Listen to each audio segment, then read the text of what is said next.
Key fobs. Tracy, have you ever lost a key fob?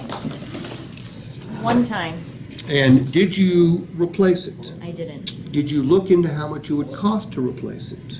I do not. Any idea what it would have cost to replace it? Probably 400. Okay, it may have been 400, 300, 500, I don't know, I don't know. 250. It could have been 250 too. Most people don't replace them, but they end up paying for them because literally the more key fobs you have with your trade-in, the more valuable your vehicle because of the expense of replacing those. Those little key fobs aren't keys anymore. They're mini computers. They got chips in them. Some of those key fobs have up to 160 microconductors in them.